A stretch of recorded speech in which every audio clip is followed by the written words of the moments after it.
उत्तर प्रदेश के एक छोटे से गांव धौलपुर में एक गरीब परिवार रहता था। माधव सिंह, उनकी पत्नी रमा और उनकी इकलौती बेटी प्रज्ञा। उनका घर मिट्टी का था। उनके घर के हालात इतने तंग कि कई बार 2 वक्त की रोटी जुटाना भी मुश्किल हो जाता था। मगर इन सब मुश्किलों के बीच भी प्रज्ञा की मुस्कान जैसे घर में रोशनी भर देती थी। एक दिन प्रज्ञा अपनी माँ के साथ गांव के कुएं से पानी भरकर लौटी तो पिता घर आ गए थे, जो कि काफी उदास थे। क्या हुआ जी, आप इतने उदास क्यों हैं?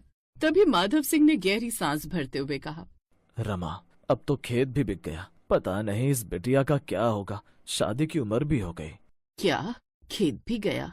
खैर कोई बात नहीं जी, भगवान है, कोई रास्ता निकाल देगा। प्रज्ञा ये सब सुनती रही। उसकी आंखों में नमी थी पर होठों पर वही प्यारी सी मुस्कान थी। वो उन्हें हौसला देते हुए बोली, बाबा, मेरी किस्मत में जो लिखा होगा वही होगा, आप चिंता मत करो। अब मैं गैया को चारा डालकर आती हूँ। ऐसा कहकर प्रज्ञा गाय को चारा डालने चली गई। उसी गांव में कुछ दूरी पर सेठ धनराज का बड़ा हवेली जैसा घर था। शहर से लौटे उनके बेटे विराज और बहू सुहानी बहुत पढ़े लिखे और अमीर थे, लेकिन शादी को 5 साल बीत चुके थे और अभी तक सुहानी मां नहीं बन पाई थी। डॉक्टरों ने साफ कह दिया था कि वो कभी मां नहीं बन सकती, जिस कारण सुहानी के मन में खालीपन था और इसलिए सेठानी हर रोज मंदिर में जाकर पूजा करती थी। हे भगवान, हमारे खानदान की विरासत कौन संभालेगा? कोई रास्ता दिखला प्रभु, मेरी बहू की गोद भर दे।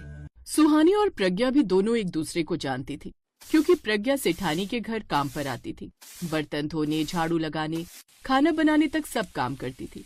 वो सुहानी को जब भी उदास देखती तो उससे एक ही बात कहती, मालकिन, मैं चाहती हूँ कि आपकी जो भी इच्छा हो वो जरूर पूर्ण हो। फिर एक दिन सुहानी ने देखा प्रज्ञा पूजा घर में भगवान से कुछ मांग रही थी। क्या मांग रही हो प्रज्ञा? कुछ नहीं मालकिन, बस बाबा के लिए खुशियाँ मांग रही थी, वो उदास न रहे इसलिए। वैसे एक बात कहूँ मालकिन, इस बार जब से आप शहर से आई हैं काफी उदास लग रही हैं, इसलिए आपके लिए भी प्रार्थना कर रही थी कि जो भी आपकी मनोकामना है वो जल्द से जल्द पूर्ण हो जाए।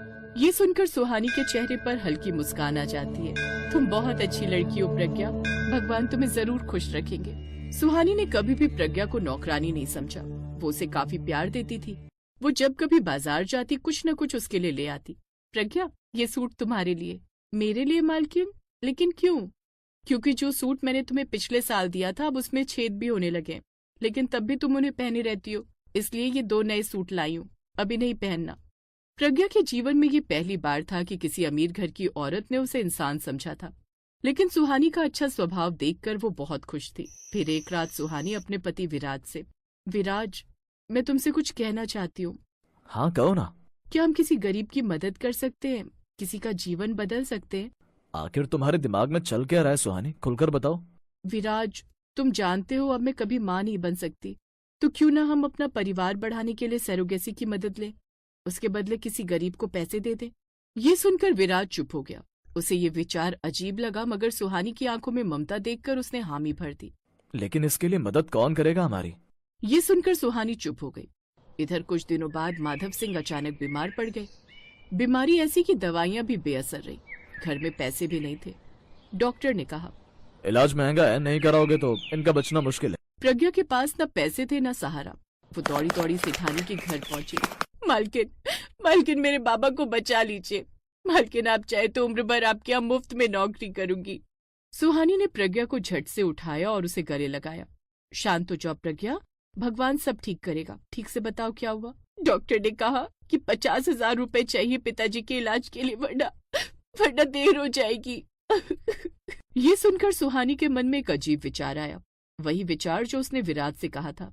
उसने धीरे से प्रज्ञा से कहा, प्रज्ञा, देखो, अगर तुम हमारी मदद कर दो तो हम तुम्हारे बाबा का इलाज करवा देंगे।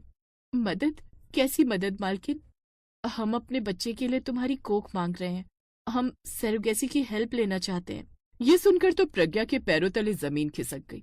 उसकी आंखों से आंसू बह निकले, लेकिन जब उसे अपने पिता की हालत की याद आई तो उसने झट से हाँ कह दी।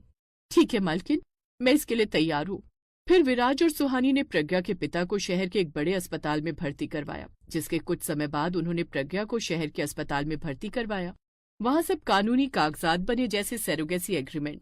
बस मेरे बाबा ठीक हो जाएं, यही मेरी खुशी है। ऐसे कुछ समय बीता।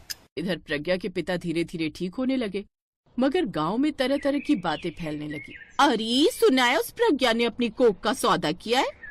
इधर सुहानी और विराज उसका खूब ख्याल रखते।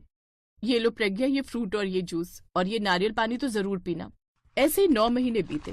प्रज्ञा ने एक प्यारे से बेटे को जन्म दिया। अस्पताल में सुहानी ने बच्चे को गोद में ले लिया। उसकी आंखों में आंसू थे। धन्यवाद प्रज्ञा, तुमने मुझे माँ बना दिया। उस वक्त प्रज्ञा मुस्कुराई, पर उसका दिल अंदर से टूट गया जब बच्चा उसकी गोद से छूटा, तो जैसे उसकी आत्मा का टुकड़ा निकल गया हो। सुहानी और विराज के हाथों में बच्चा सौंप कर प्रज्ञा उदास कुछ दिन बाद गांव लौट आई। लेकिन वो हर रात रोती रहती, लेकिन फिर भी खुद को समझाती, मैंने अच्छा काम किया है, किसी की खुशी की वजह बनी हूँ मैं। आज मालकिन को उनका वारिस मिल गया। उधर सुहानी और विराज अपने बच्चे के साथ बड़े खुश थे। सुहानी और विराज ने बच्चे का नाम रखा आर्यन। वो अमीर परिवार में पला बढ़ा, मगर सुहानी के दिल में हमेशा एक सवाल रहता, क्या मैंने सही किया? समय बीता और अब आर्यन 5 साल का हो गया। लेकिन एक दिन अचानक आर्यन बीमार पड़ गया। वही दुर्लभ बीमारी जो केवल जन्मदात्री माँ के खून से ठीक हो सकती थी। देखिए, हमें उसकी बायोलॉजिकल माँ की जरूरत है, नहीं तो बच्चा नहीं बचेगा। ये सुनकर सुहानी तुरंत प्रज्ञा के घर गई और उसे जाकर सारी बात बताई। प्रज्ञा, आर्यन मर जाएगा अगर तुमने मदद न की तो। उसे बचा लो, हमारे बच्चे को बचा लो प्रज्ञा। वो मेरा बच्चा है मालकिन, उसे कुछ नहीं होगा। चलिए मैं अभी आपके साथ चलती हूँ। अब प्रज्ञा ने अस्पताल जाकर खून दिया, जिसके बाद आर्यन को ऑपरेशन हुआ जो कि सफल रहा।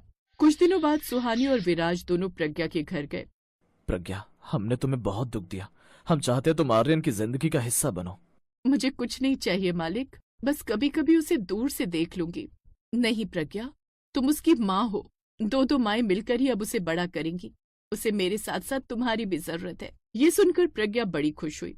सुहानी ने विराज और प्रज्ञा की शादी करवा दी, क्योंकि उस दिन के बाद से कोई भी उससे शादी के लिए हाँ नहीं कह रहा था। अब गांव में पहली बार ऐसा हुआ कि एक गरीब लड़की को अमीर परिवार ने बराबरी का दर्जा दिया। प्रज्ञा का घर अब बड़ी हवेली में था, जहाँ 2 माएं मिलकर एक ही बच्चे को प्यार देती थी और उसकी परवरिश करती थी।